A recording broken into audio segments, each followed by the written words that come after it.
Welcome back, everyone, to another deep dive. Today, we're really excited to explore the life and work of Ani Choying Drolma. Now, she's a Nepalese Buddhist nun, and her voice, well, it's just captivating audiences worldwide. It's amazing how she combines those ancient chants with, modern music. You're absolutely right. And, her story is so much more than just the music. It's really about resilience, compassion, and the incredible impact of education. It's pretty powerful stuff. I mean, just to start, she was born in 1971 in Kathmandu, Nepal, to Tibetan exiles. And her childhood, well, let's just say it was full of challenges, including an abusive father. So, seeking refuge, she entered the Nagi Gompa nunnery at just 13 years old. Nagi Gompa, that's a really significant place in Tibetan Buddhism. It's a nunnery that's deeply rooted in tradition, and it's where Ani Choying Drolma really began to refine her amazing vocal talents. And get this, her teacher had a direct lineage to Tulku Urgyen Rinpoche. Oh, wow. That's a huge name in Tibetan Buddhism. It is. He was a highly respected figure, and her teacher actually trained under his wife. Yeah. So that connection, it really speaks volumes about the depth of her musical heritage. Definitely. And then in 1994, something pretty remarkable happened. American guitarist Steve Tibbetts, he visited the nunnery. And he was just mesmerized by Ani Choying Drolma's voice. I can imagine. And this chance encounter, it led to a really unexpected collaboration. They ended up producing 2 albums together. Cho came out in 1997 and Sella in 2004.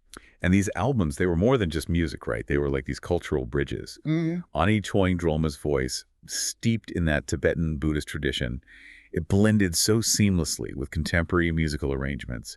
It introduced her to this huge global audience and kind of sparked this curiosity about this unique blend of ancient chants and modern sounds. What drew listeners to this unusual combination? Well, it's interesting, right? You have these chants that were traditionally confined to, monastery walls, and suddenly they're reaching people all over the world. It really makes you wonder, did this exposure change the way people perceived these chants? Yeah. Did it open up new pathways for spiritual exploration for listeners who maybe weren't familiar with Tibetan Buddhism? It's definitely possible. Yeah.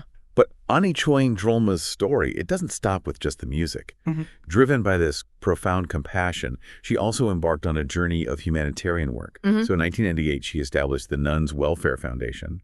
And this was aimed at, uplifting the lives of nuns in Nepal who often face very limited resources and opportunities. And her commitment to social change, it didn't stop there. In 2000, she founded the Aryatara School. This school provides these young nuns with a really well-rounded education, blending traditional Buddhist teachings with modern subjects. And this move, it was truly revolutionary, really challenging those age-old norms where a nun's intellectual development often took a back seat. What kind of impact do you think this is going to have on, future generations of nuns? Will we see more female spiritual leaders emerge, equipped with both wisdom and modern knowledge? It's an exciting prospect, isn't it? Just to imagine these young women stepping out into the world, empowered to contribute to their communities in all these diverse ways. It's a real testament to Ani Choying Drolma's vision for a future where women in monastic life have equal access to knowledge and opportunities. But her impact, it goes beyond even Nepal. Her autobiography, Kulko Ankama, published in 2008, it gave this deeply personal glimpse into her struggles and spiritual journey. The book, it resonated with people all around the world. It's translated into multiple languages. What do you think about the universality of her story? How did she manage to connect with readers from such diverse backgrounds? I think it speaks to the shared human experience, those themes of resilience, of finding purpose in unexpected places, overcoming adversity. Those are all things that we all grapple with, regardless of our, cultural or religious background. Her story kind of transcends those boundaries, offering this message of hope and inspiration that really resonates deeply with readers worldwide. Absolutely. And this global recognition, it culminated in a very significant appointment. In 2014, Ani Choying Drolma was named UNICEF Goodwill Ambassador to Nepal. This role really acknowledged her tireless work advocating for, children's rights and education. It's really a testament to how her influence extends far beyond the realm of music, reaching into the world of diplomacy and international social change. And speaking of reaching across borders, in 2013, she collaborated with the renowned Indian composer A.R. Rahman and Jordanian singer Farah Siraj on the track Zaria for Coke Studio Season 3. Right. Now, this collaboration, it really exemplifies Ani Choying Drolma's ability to bridge cultures through music, promoting understanding and peace. Her voice, it really transcends borders, weaving together these diverse musical traditions into this harmonious tapestry. That's a really cool example of like musical diplomacy in action. It really is. And it makes you think about the impact of that fusion, right? Yeah. Does blending all these diverse traditions, does it enrich the music?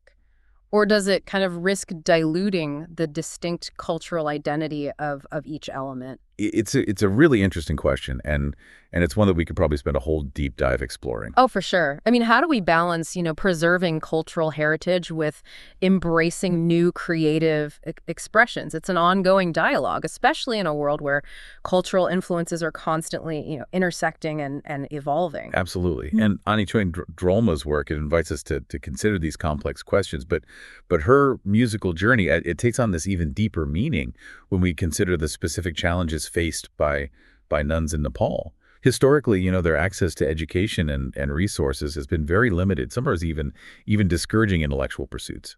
Right. And that makes her commitment to education, particularly with the Arya Tara school, all the more impactful, right? I mean, she's not just teaching subject, she's empowering these young women to kind of break free from these traditional constraints and claim their rightful place as intellectuals and leaders within their communities. Exactly. And her efforts raise a really important question. How will this shift in educational opportunities, how will it affect the future of Tibetan Buddhist nunneries? Will we see like a surge in scholarship, creative expression, and maybe even social activism emerging from these communities? That's a fascinating thought. I mean, it's almost like we're witnessing a kind of renaissance within these really ancient traditions. And maybe that's the most remarkable aspect of Ani Choying Drolma's story, right? She's not just, preserving tradition. She's actively shaping its evolution, ensuring its relevance and vitality for, generations to come. It's a powerful reminder that tradition doesn't have to be static, right? It can be a living, breathing entity that adapts and grows while still, honoring its roots. I like that. A living, breathing entity. That's a Yeah. great way to put it.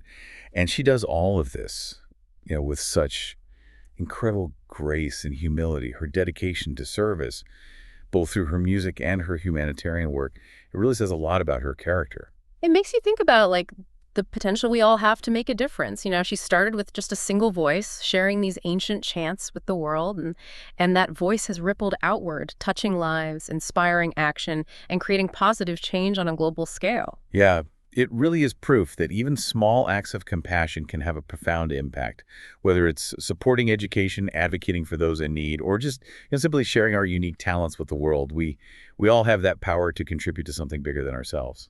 Ani Choying Drolma's story is like this call to action for each of us to find our own Zarya, our own path to making a difference. What talents and passions can you share with the world? What change do you want to see? It's a good question. And remember, every ripple counts, right? Each act of kindness, each moment of courage, it can set off this chain reaction that extends so far beyond our immediate reach. This has been such an inspiring journey delving into the world of Ani Choying Drolma. Hopefully this deep dive has left you with a renewed sense of hope and a little spark of motivation to embrace your own potential to make a positive impact. Thank you for joining us.